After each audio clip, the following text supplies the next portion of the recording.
one of the hardest sessions I've ever worked on because there were 30 galleries I wanted to take you to, and I had to get it down to 15.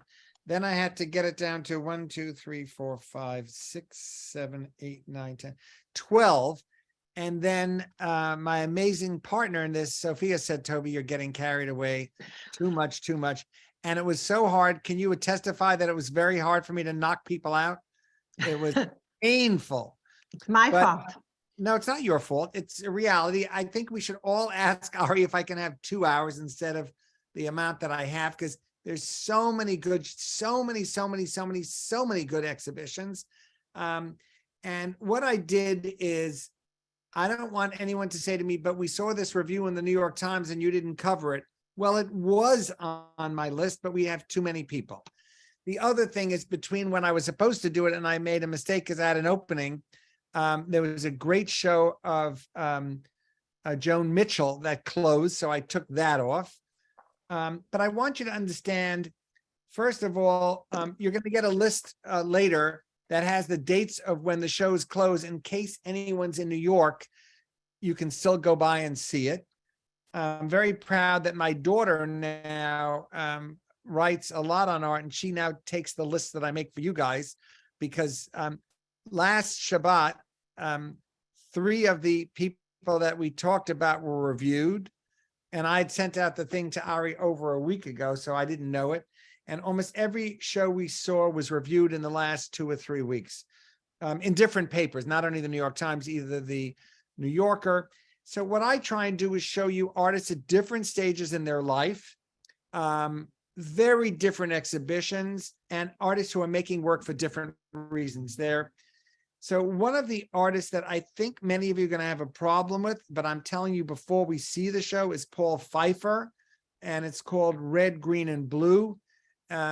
He's a conceptual artist that does videos and tries to show you things. Oh, somebody put their fingers up, so I'm happy that they knew who that was, who does exhibitions of, in this case, he's looking at college, and I see somebody with a big blue behind them. Joyce, I see the Michigan behind your head. So it's about college basketball, and what Paul is basically saying in many of his works is, we are at events and we don't realize everything that's going on there other than what we're seeing. And what do I mean by that? Let's say you go to a football game at university and the halftime show is as important. I mean, if the team wins, nobody cares about anything. But if it doesn't win, the halftime show is important. The singers, the band, all the people, doing things. It's a very other interesting experience that he's trying to show you. So his work is always diverse, but about that idea of what is the understory. Like, for what I would give you another example. I don't know if you know this. I wanted to take you to this show at the Neue Gallery. Ronald Lauder loves the movie Casablanca, and he does all this memorabilia about the movie, how the everything happens. So it's not only about the movie itself, it's about all the background. So that really is what Paul Pfeiffer's work about.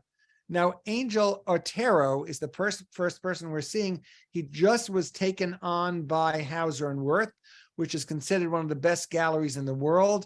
And the reason it's such an important gallery is they don't only show you the work of the artist, but they also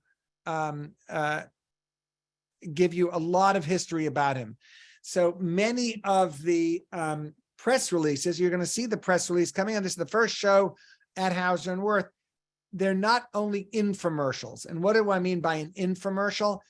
Very often when you go into a gallery, the press release is all saying, this artist is so great, this is why you should see it. And it doesn't really tell you a lot about the artist. So that's one thing. Second thing, look at how long the show is up. It's up for 6 weeks. The gallery shows used to be up for 3 weeks, and Hauser and Wirth was smart enough to realize they have so many different shows going on that they leave up the shows for much longer.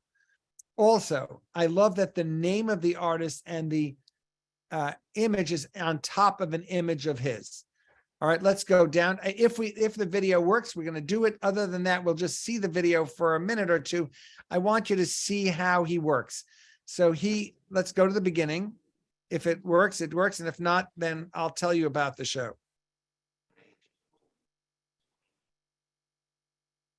Can you hear? Not yet. It doesn't start yet. Now it should start in a minute. Okay. Oh, now it's starting. I can hear a little. Now I can't. Well, I'm going to tell you a little more about what he's saying. I know I've seen the video many times. First of all, I want you to see how young he is. Number two, I want you to see you're seeing the works that he does, and they're all about memory. You can see the teeth in the glass. That was his grandmother's teeth. And he talks a lot about history and family. You can see the way he paints. And I don't mind you not hearing it because I'm talking to you about it. He takes this thing called oil paint and he puts it down and he puts gel medium in there. And then when he puts it down, he makes it very, very thick.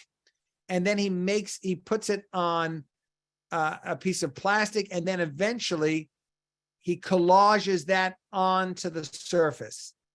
So you'll see him with his assistant here in a minute. You're going to see the assistant coming into the video. God, this is like I feel like I'm in a movie, one of those silent movies. This is sort of fun. You're going to see in a minute, he'll go down, there he goes. He's moving the paint very thickly with a drill.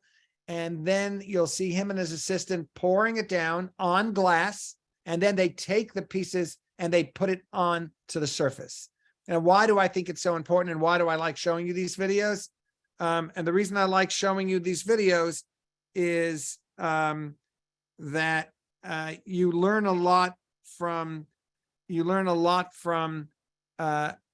seeing how they work. And then you can see he takes paint again on the surface and goes over it. So it's layer after layer. You can see he's putting that piece on there. You see them putting it up. And that is why the work looks so textured. It technically is a painting collage. Do you see them putting it down? There it goes again. And the people put it together. And when you see it overall, it becomes seamless. You can't, and then he takes that big thing and he basically rolls over it and he puts books on it and he walks on it. And that way it sticks to itself. Now, is he the only person that doesn't know? Mark Bradford does this as well. So he's not the only one. And you can see that he takes a cloth. You know, I don't want this to happen to us again, Sophia, but I sort of like this because I'm now interpreting the film for all of us. But you can watch this on your own. You'll see how correct I am. So he wants to bring his past and his present into his work. And I love that you see how sincere he is. It talks about his family and his back. So let's go to the thing. And Sophia, if you don't mind, I want to read one thing, or you can read one, or somebody can read. If you don't mind doing it, Sophia, I'd love it.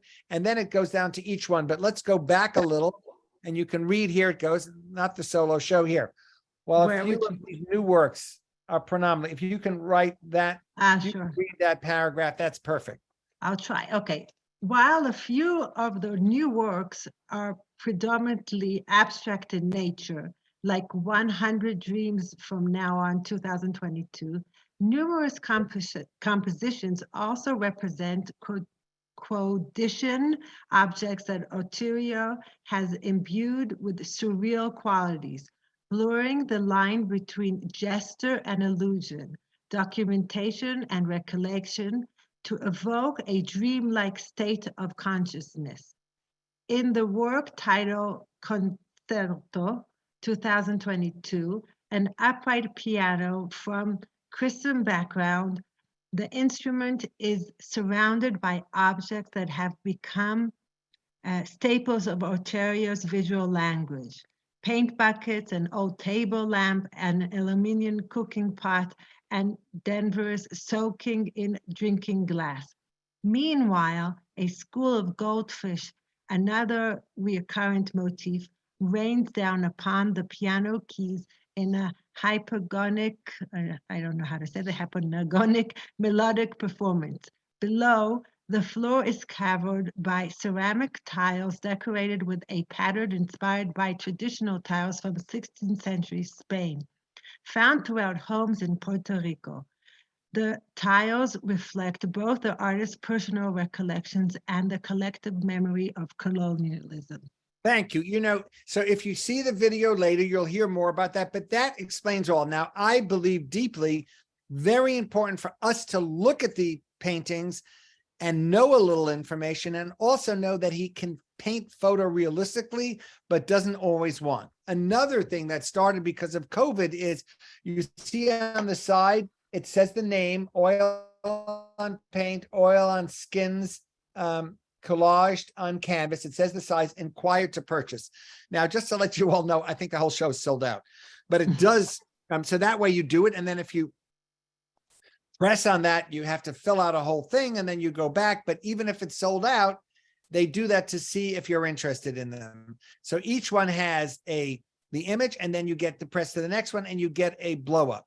Now, the reason they do this is because, and you see other elements in the painting, because many people are now buying work, even if they haven't seen it in person. So if anyone here wanted to buy it, that's what they would do. And we'll go to the next one. It's a beautiful way to work.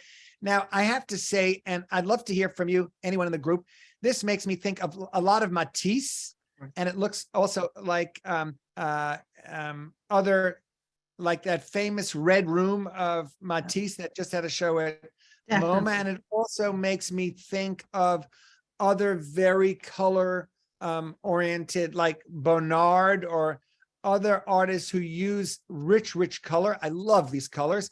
And when I showed it to my students at SVA, some of them said to me, do you think there's any relationship between him and Gauguin? And I said, not really, but I know exactly what you mean. There's something very playful, and his sense of color is exquisite.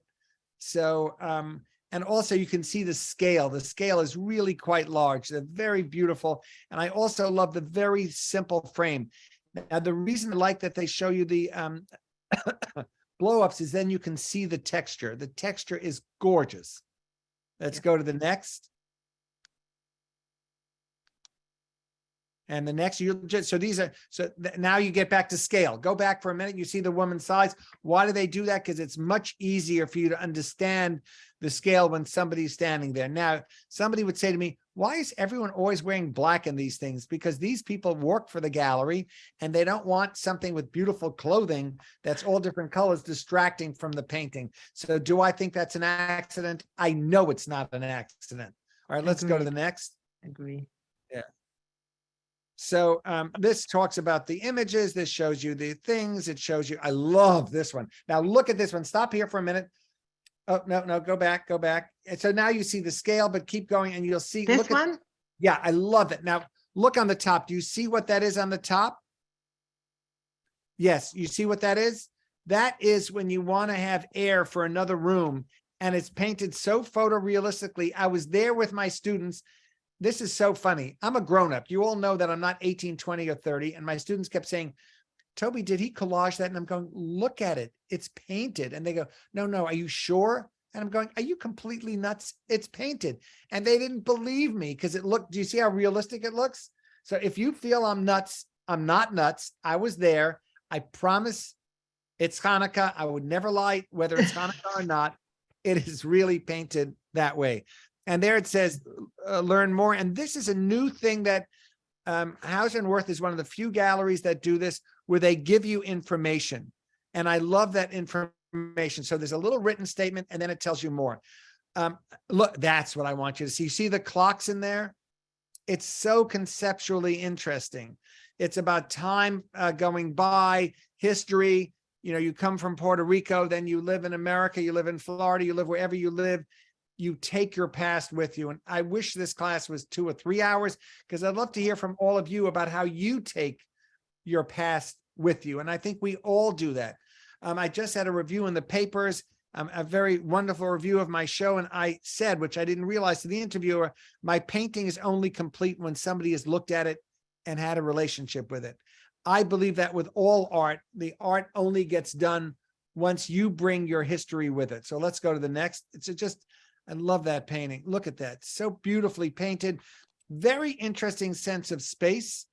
And again, you see another dress, another person, also all in black. But you can see this. You know what I find interesting about these paintings? That they're all square. Yes. Even though they have more of a landscape kind of figure to them, they're all square, which is more difficult to do. It's a more difficult composition wise. All right. So- Not all of the pieces in the show are square, but the ones we've seen so far. Yeah. But yes, he loves the square format, and it is a much tougher way to paint. It is. What I love about them is they put a very thin black frame around there. Uh-huh. So it's, it's very interesting to see. All right, let's go to the next one because I'm scared we have so many shows. Yeah, I want to think we see. got to move on to our I know, next. but wait. I want them to Okay. see the rectangular one because you said it was square. Ah. Go back. You'll see on the wall. Go up a little. Yes. Yes. So there it is. There's a rectangular shape. There are, I think, half of them are square and the other ones are rectangular. You can read one more thing and then we'll go to the next show. But can you read that after the oil skin?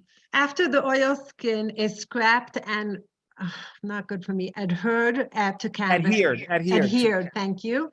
Arturo continues to add to the surface, collaging images of items like pots and pans and window shutters from a repository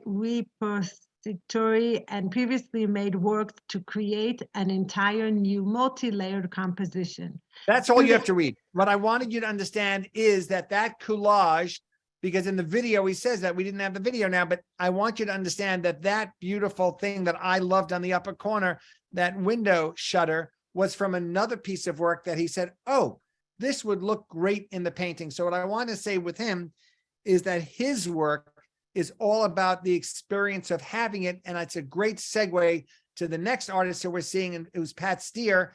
Pat Steer, unfortunately, is very ill, and she's unfortunately not going to be alive much longer. She also left her gallery to come to this gallery. One went from Lenin. They each went from different galleries to Hauser and Wirth. And take a look at this. And I want you, this is a beautiful, so this is from her waterfall series. I'm just turning off that phone.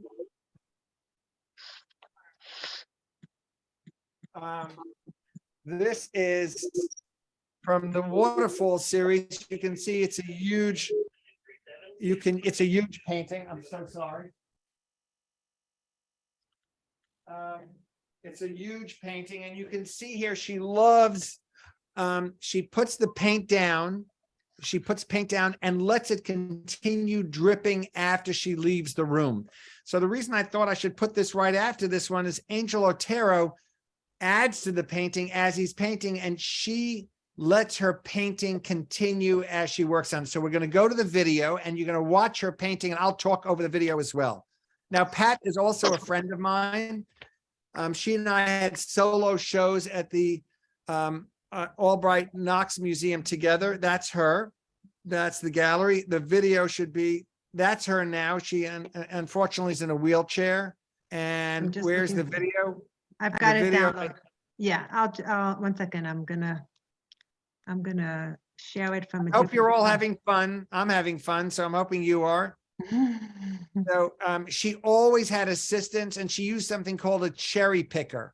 A cherry picker is a machine that goes up and down, and she can be on the machine, and that way she uses very thick brushes. You'll see in the video, it shows you all the different size brushes she uses, and she waters down the paint so that you get to see each level, and it's oil paint. And she said something fascinating in one of her interviews, that the best work happens to her paintings after she leaves the studio at night. And what does she mean by that?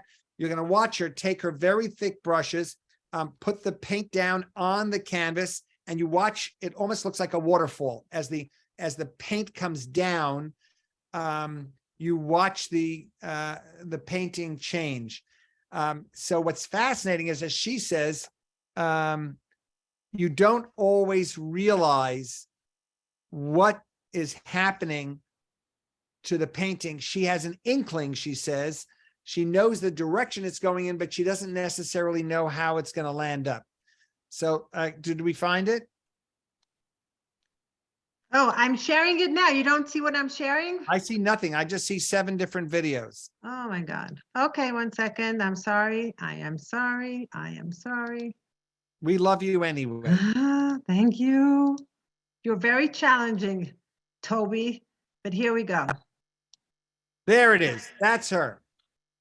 Now, she doesn't like being called great women artists. She believes that's her speaking.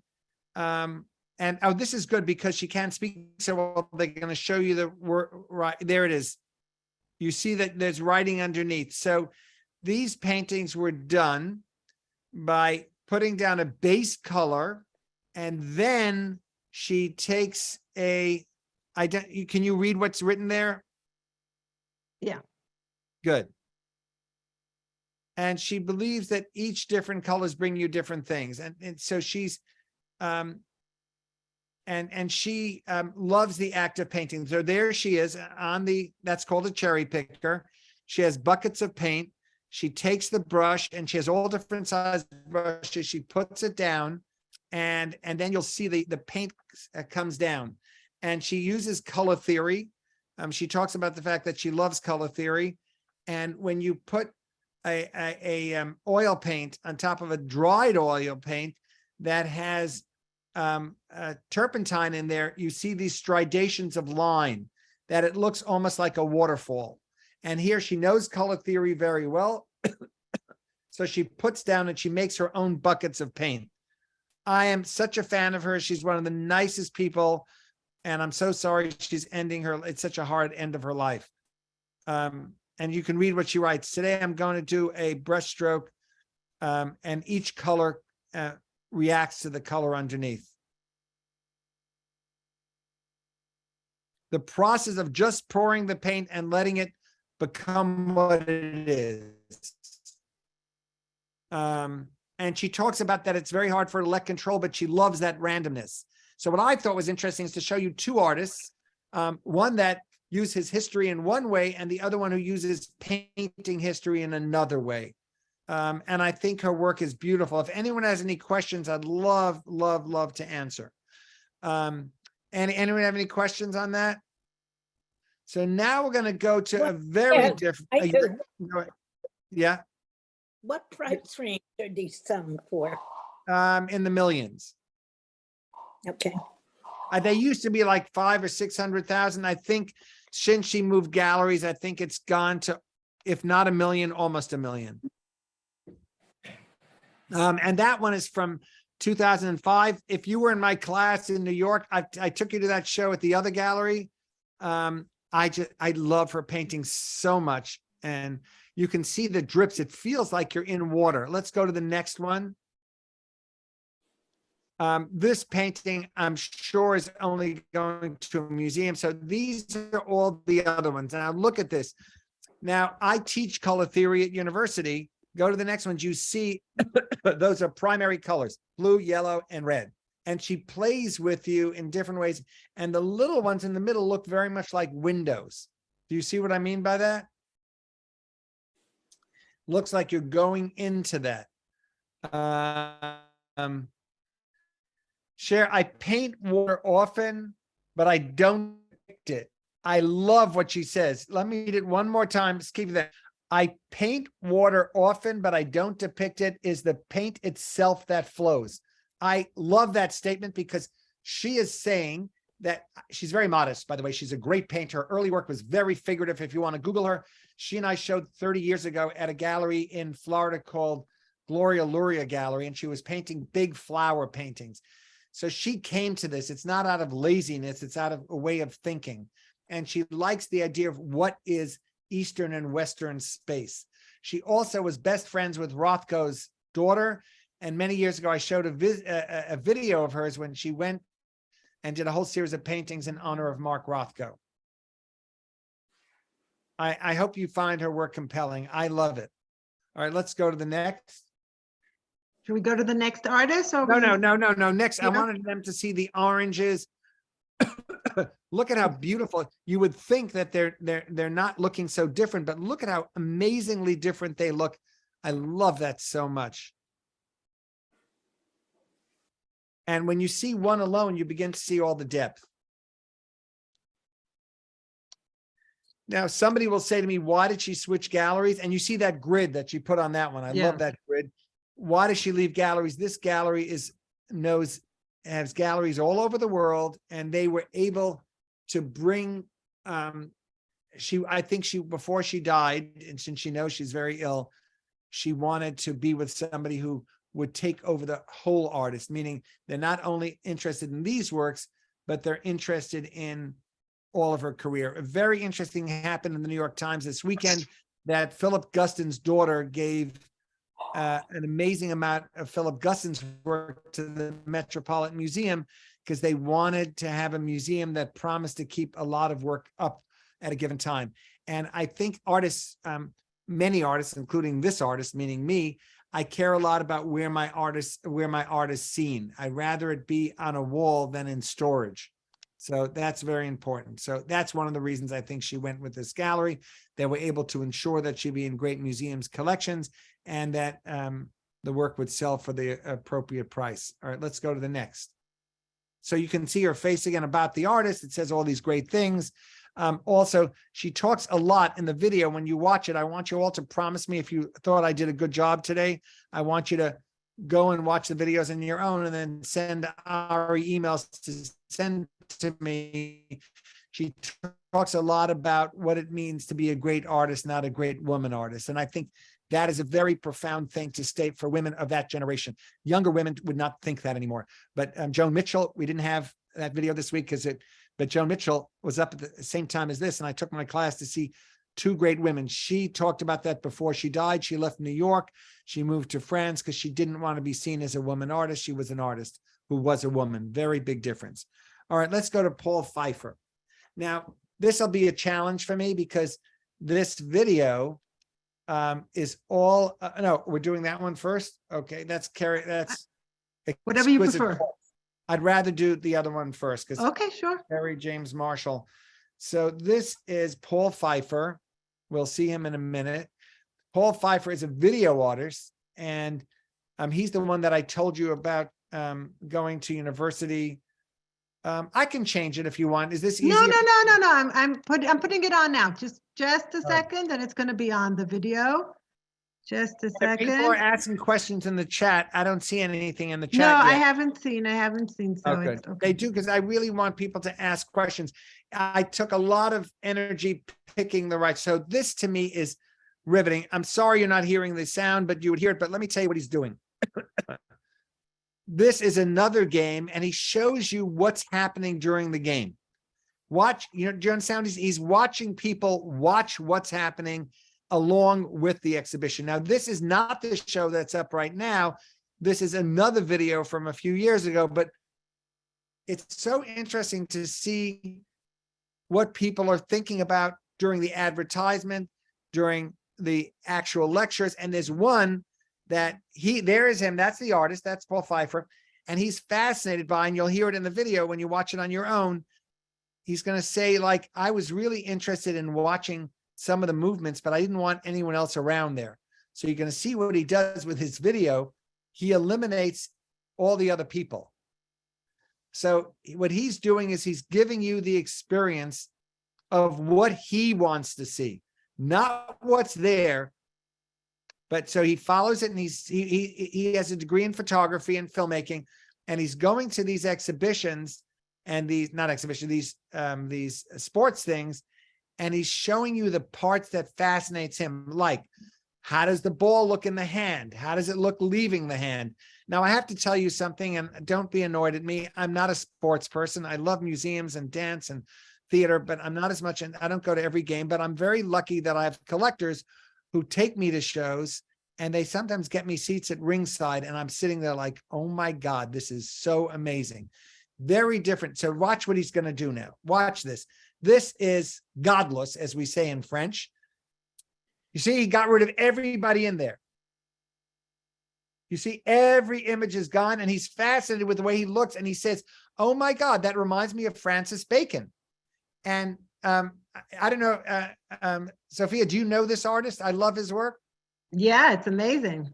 So now he's going to show you a clip of Francis Bacon next to that and say, that is what interested me. So what I want to say to all of you is we're seeing all different artists that are showing you what they think of. Now, if you say to me, Toby, but if you weren't with me, I wouldn't know this. And I'm going like, Well, if you didn't know French, you wouldn't know French. This is my language. I look at this all the time, and not everything do I understand. But the reason I love teaching is to be able to show you what the artist is thinking. So he's going to show you, here's the image again, and he's going to show you the Francis Bacon image of the head. And and then next time you go to a game, you're going to start thinking to yourself, what am I actually looking at? And what would Pfeiffer be looking at the same time? So that to me is absolutely riveting. And again, how the fall is and how the hands are next to it. When you look at it, makes me think of Goya, the 3rd of May. It's so powerful when you eliminate all the noise and everything around there. And that's what he's doing on his computer. Now we're going to wait till you see the Francis Bacon head. And look, I love that. Now, that image of his has been reproduced over and over again, but you realize you got rid of all the other people in the game. Do you understand? And here you go to a boxing match, and he's going to do the same thing again. He gets rid of everything that he doesn't want. So what is he trying to say? I feel like I'm giving you a Gemara thing. The first artist is giving you his past history. The second artist is giving you about time, and he's saying, watch look at this, watch what I'm looking at, and watch what I'm eliminating in my computer. And I'm giving you a present to show you how I look at a sports game. So you see that all the movement, you go back and forth, and I'm waiting. I thought you'd see the Francis Bacon early. He talks about it earlier, but I know he shows it because I've seen this video many, many times. And that also makes me think of Bellows, the artist Bellows. So he just gets rid of anything he doesn't want in there. I want to show you one Francis Bacon head. Let me see if I can get there. You'll get it in a minute. But that is why I want you sometimes to see the videos before you actually see the exhibitions. I'm going to wait one more second and see if it gets there.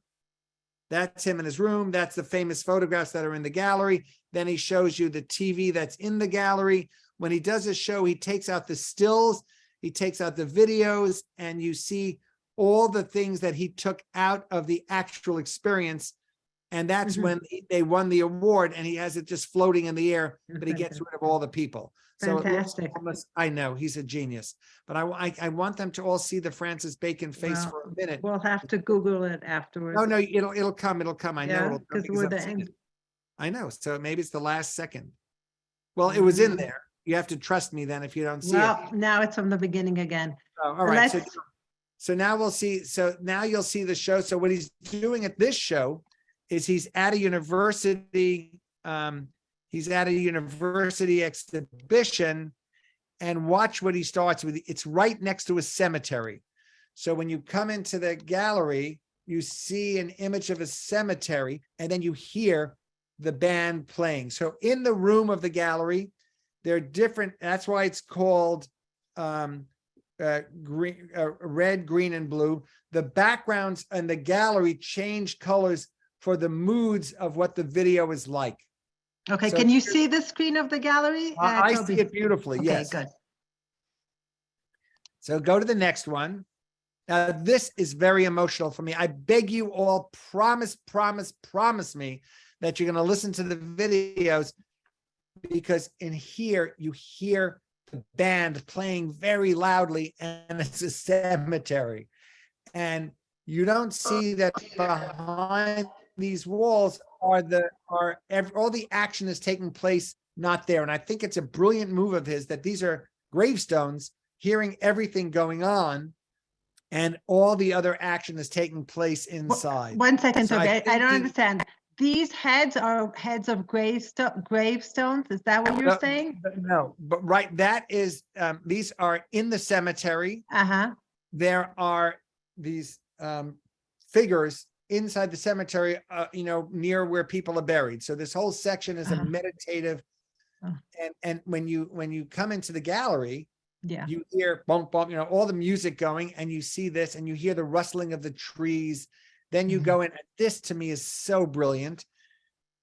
This guy is playing the music, and you notice their team just lost something, and they're still so excited about playing. So there's a whole other dialogue going on with the people in the band. So this exhibition is really about how the band feels about the show, less about what the people are doing. So most of the video that you're going to see, I think it's a 9-minute video in the gallery, is about that. And you'll see one very interesting scene. I think the next one is where the band leader, that's again as the end of it. But sometimes the band there's another one of the cemetery. But look at this. This is so funny. Watch this. You see the guy sitting there with a piece in his ear, all the way to the left, him. So all these students are looking at him to figure out what they should be doing, and they're not watching the game. So there's a whole other narrative. So you always think about a team having its person who's the leader, but the band has it, and the band is way bigger and takes up way more space than the players.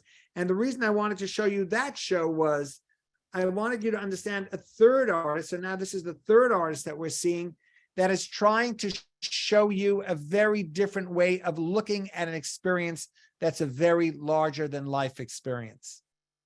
All right, now we're going to get to the next exhibition.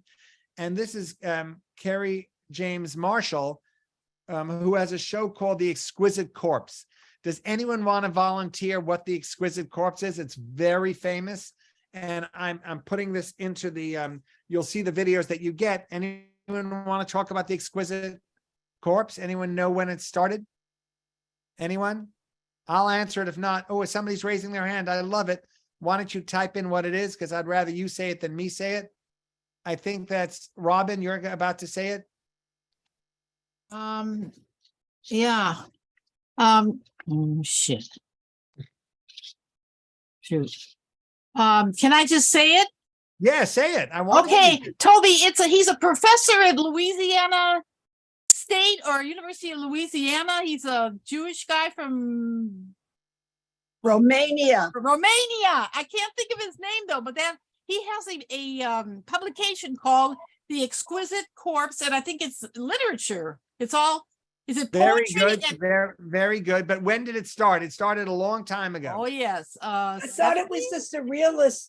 Yay! Who said In the surrealist? France. What's his And, name? and they would pass the picture to the next person and then fold it and add it to it without knowing. Thank you. Oh. That's exactly what it is. So Okay. I'm sending you a video from the MoMA that talks about it. Was Andre Breton. Andre. Yes. Andre, yeah. And he took a piece of paper, I'm putting it up, and it was folded in 3 ways. And one artist would get it, leave a little mark, pass it to the next artist, and they wouldn't see the top and do the second and then the third. Now, this exhibition is such a fascinating show because I don't know if you know who he is, but his name is Kerry James Marshall. And you'll understand that today's entire lecture is about how artists want us to understand what they're thinking. And what did he say? He said, I'm a Black artist. You're going to see the video too, but I don't want to spend too much of our time because I'm nervous. But I want you to promise me you'll see the video time picking them. He decided no Black artists were ever in the group of the artists that were picked. And he felt, I'm invisible. So in this show, he signed the bottom 3 different pieces as Kerry Marshall, Kerry James, KJM. So in essence, he did all the images, but he did them as different personas. Do you all understand what I mean by that? So let's pick any one. So you see the top, and he didn't divide it exactly in thirds. That's because he's the boss.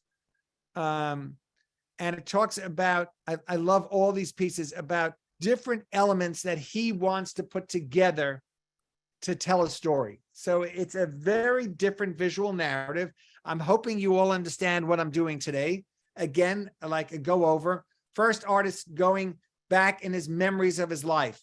Second artist is let the painting continue as she's doing it. Third artist is taking us to an event and he's showing us how he wants to isolate everything in the event. This is the fourth artist.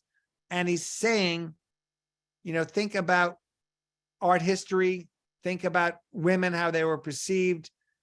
think about everything and putting it together in his own way, but everyone included in this are Black artists. Their paintings and works on paper. It's a beautiful show. It got a rave review this weekend in the Times, saying he teaches us as viewers to understand what it feels like to be invisible. So all these pieces are very different. And I put you in here also a video from the Surrealist show at the Guggenheim, at the Metropolitan Museum. And it begins, we're going to send it to you. It begins at minute 3. And then skip to minute 20 until the end, and you'll see more information about the exquisite corpse. But why did this fascinate me so much is because he felt as a Black artist, he never was included in the exquisite corpse to begin with, and now he's going to change it all, and he's actually going to be all 3 artists. But thank you for the people voicing their, I just love the show. I just find it so beautiful. And I also get a kick. Can you, Sophie, can you blow one of these up, and you're going to see how he signed his name in 3 different ways. In the middle one, you can see it pretty, that one you can't, but the one next to it, you can. Right there, the middle one on the second row. See, he has Carrie oh, you can't see. One says I can't blow it up more than you this. can't. It says Carrie Marshall or Carrie. So he signed different names as if he was 3 different personas. Yeah. Okay. Now we're going to, anyone have any questions? Don't be shy. So the next artist is an amazing, we'll see the rest. Is this it? I was getting nervous. I told you to leave that out because we won't have enough time. I Okay. wanted to go to Jung Fai Ji. Okay. This is a beautiful show too. Every show, this is so this is the show I wanted you to see, but I want you to see his work first. So primarily, let's go to his other work first. There's a video. Okay. I've taken everybody to all of his exhibitions in the past. He's very interested in scrolls, and he makes scrolls that are very, very long, and they're all about looking at culture in China. And in China, when you have a scroll, this is fascinating. I hope you're enjoying the differences of all the artists.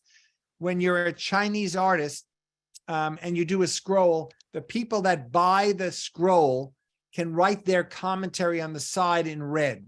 So you're going to see in some of his previous shows, he has very beautiful scrolls. And he, like Carrie James Marshall, wrote different things on the sides. But this exhibition that's up right now, he decided to take out elements of his scrolls and look at them just as art pieces. So, Sophia, if you can. Just 1 second. I'm trying to, I've opened up the video already, but somehow I can't see how to share it. So just 1 second. I'll just tell you the scrolls, if you've ever looked at Chinese art, they're very long scrolls. They're black and white, and they tell stories of landscape, and they're all different ways of looking at landscape, and there's no foreground, middle ground, background. It's all very much like a screen. But in this show, the only reason I want you to see that for a minute is you'll understand that this is very much of a move for him, and he's doing something very different because he is now showing you just elements that look like beautiful, small impressionist paintings. We're going to get that to in a minute, but you'll see they're made much more like Western art. And the question is, why did he do that? Is he said, all artists want to change one way or another, but he decided he really wanted to have the feeling of doing something that's just very pictorial. Pictorial means that you see just the image. Okay, so can you see now? Yes. Oh, I love you. Thank you. So do you understand what a hop this is? To go from this to the show he's about to see? Look at, these are huge screens, and this is a museum shows, and it talks about the fact that he does something very radical. So they're very Chinese paintings, but he puts in the poor people, which in old Chinese screens, you never saw people. He's very interested in refugees, and how that in these scroll paintings, you never saw all the people in the background who had to work. and keep everything moving along. So his early work, which I've taken every group that I've ever taken to, showed you these screens. And only when you looked close did you see all the sorrow. Do you know what I mean by that? By the sorrow? Look at this beautiful image on this wall. They're beautiful. And then if you get up close, all of a sudden you see, wow, those are people trying to run away. And oh, wow, these are people leaving. But when you look at it as a screen, it just looks beautiful. And then, you know, he has people sitting underneath and learning and studying. But then right over there, you see the refugees and the people running away. And you see skeletons of all the people that are not part of the, in quotes, the good people. Very powerful, very political. And I just wanted you to see how different everything is. And that's him, that's the artist. And he is showing you how he works. So he works, it's such good art. I wish I could take you to see it. First of all, his technical skills are breathtaking. And you'll understand when I take you to the new show why I needed you to see this first. Because these are much, look at that. When you see it close, you see all the horrors. But if you don't look at it close, it just looks like a beautiful landscape. And he does the same thing with his sculptures. So this was a big museum exhibition. And you can see the way he works. He's a fascinating artist, very technical, adept. And what I wanted you to see that every artist I'm showing you today is a brilliant draftsperson. They all have great skill, very, very different. And I'm so excited in a funny way. Sophia, I don't want to have it every week without having voice, but there's something powerful about seeing the work without hearing everything, because you can see it later. And yeah. I've seen these videos so many times that I hope I'm giving you enough information. So then he puts down all the drawings and then he decides how to put it together. So we can stop this video because he shows you excerpts, but now we're going to see the show that's up now. The show that's up now was done now. And these, he is just doing absolutely beautiful little painting. Look at that. I don't even know what to say. I wish I could buy that. That is a sunflower. And what he's doing is he's looking at specific things and saying, I don't need to show you everything right now. I just want to show you small vignettes. Now, why did I have to show you everything first? Because if you didn't see that, I don't think you'd have the same respect for what he's doing, because you'd say, oh, they're just very pretty images. And that's a self-portrait of him in the back.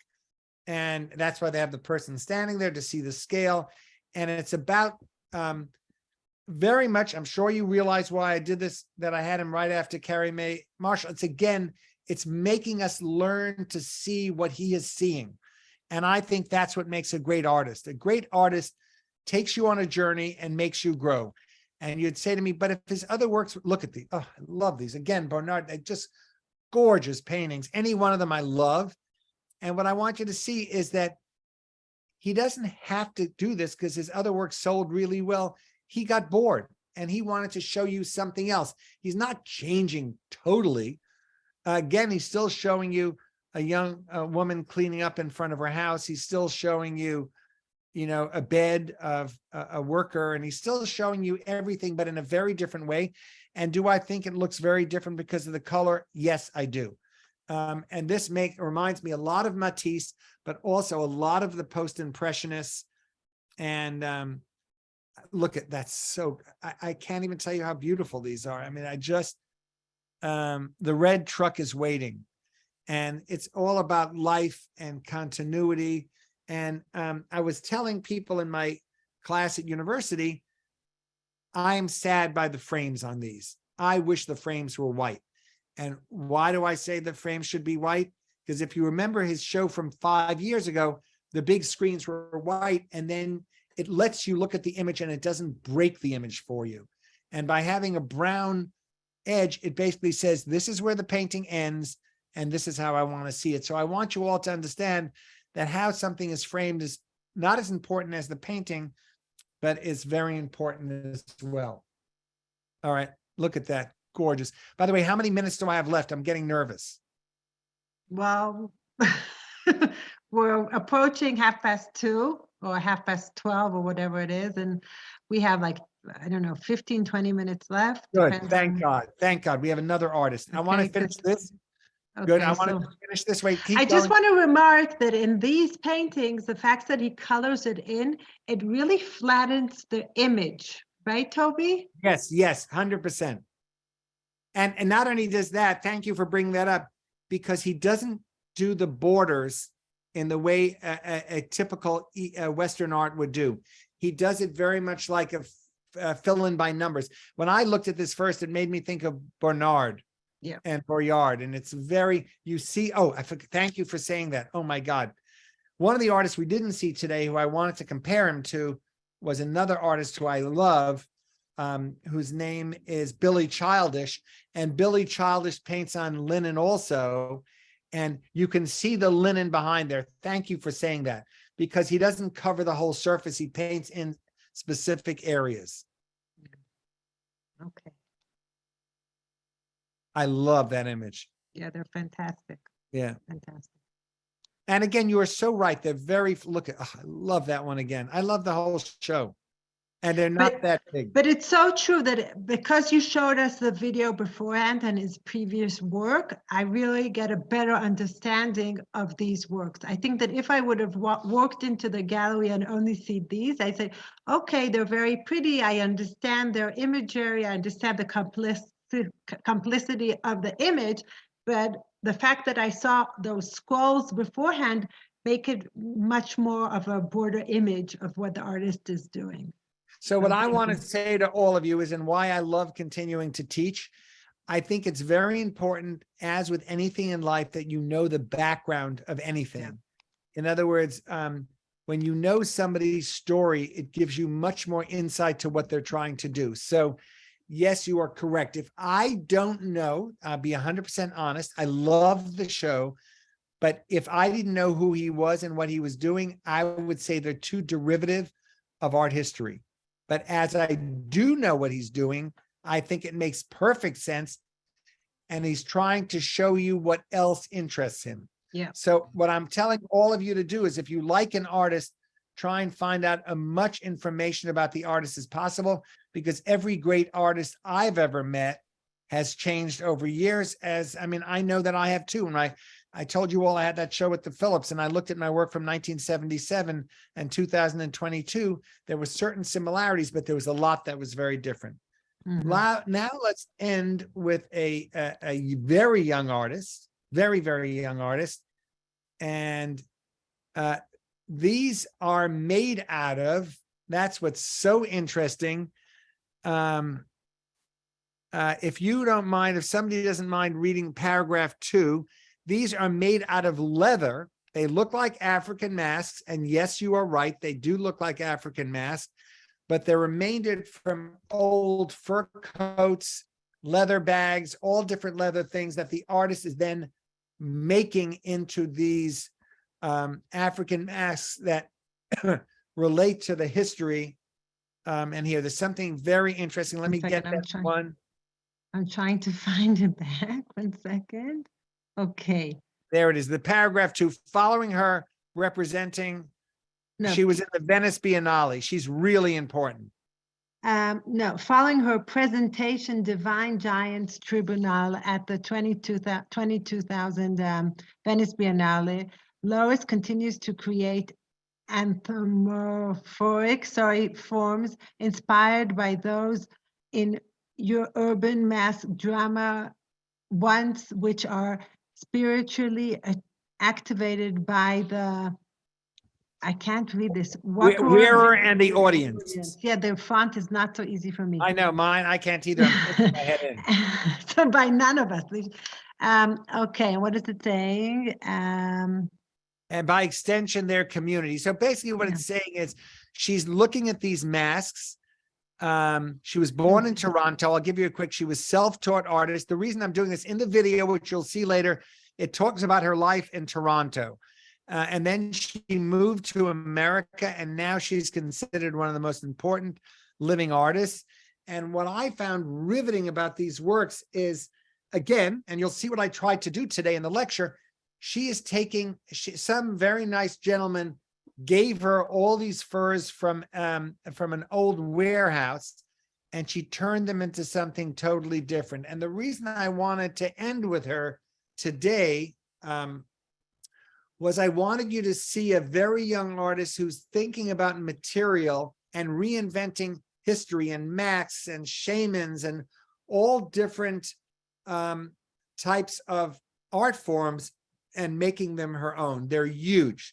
Now, this gallery is a very interesting gallery. It's on Walker Street, and it's 52 Walker Street. It's by David Zwerner, and this gallery is here to push African-American and non-white artists. I don't know how I feel about galleries specifically for anything, but every show I've seen here has been brilliant. I mean, not good, brilliant.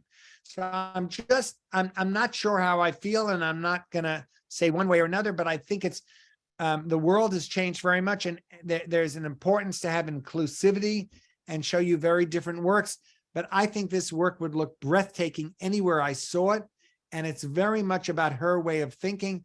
She is a Canadian who became an American. But I wanted to talk about thinking about other materials. I wanted you to think about using basically garbage. And that is why I started with Angel Otero, who's using plastic that he pours, and she is using pieces of leather that she puts together and makes into masks. So I would like to use our 10 minutes left. I would love to hear what you all think, and I'd like to answer any questions and anything. I hope you enjoyed. I wish we had more time, but I really want to hear from you. So yeah, Anybody have any questions? If you have a question, please unmute yourself. We're going to just go as people. Okay, want. I have a question. Go Yeah. ahead. My name is Karen, and I'm coming into New York. I live in California on the 23rd, and I leave January the 11th. So much of what you showed will already be closed. No, So no. I can get you more. that's You what will I get- need. I have first of all, 1, 2, 3. I have 7 that are good. I have some good ones for you. Okay, And Billy Child is who I couldn't show you today. And Ari from my email, send me an email. I will give you a list of 10 great shows. Anyone from the community that comes to New York, that's part of my job as being the artist in residence here. You come to New York, you let Ari know, I will get you a list of great shows to see. Is that a fair Great. deal? yes, do I need to tell Ari now? Yes, Tell them okay, whatever you want to tell them, but just, Okay. send them an email saying, I Okay. love the lecture today, but I'm going to be in New York. Yeah, connect me with Toby so he can give you a few galleries to see when I'm here. okay. One more thing I'd like to say is that I'm from New York. I go once a year, and I don't go to galleries. I've only gone once or twice because I'm very intimidated, and it's hard to know what ones to go into and what you're seeing. So this is so exciting to me. I'm so happy. Thank you. I love doing this. I see my friend the Rubens there. Hi, guys. Anybody else? Come on. I want questions. I feel sad that there are not a lot of questions here. I left some time at the end because of this. And I want everyone to promise me that you're going to see the videos. You have to see them because that's part of today's class. Yes, Thank- people are nodding, and thank you, Toby. And I'm going to send out the full list, okay, even with the things that we did not manage to see. Oh, today. yes. Thank you. I'll send it out with the links, and you can take your time as part of Toby's Hanukkah gift, right? This is Yes. your- And I I want to have- say something else. It was, so everything I do when I lecture, I go in order. When you see the whole list, you'll say, oh, that's why he put that after that. So I want you to know it's very thought out.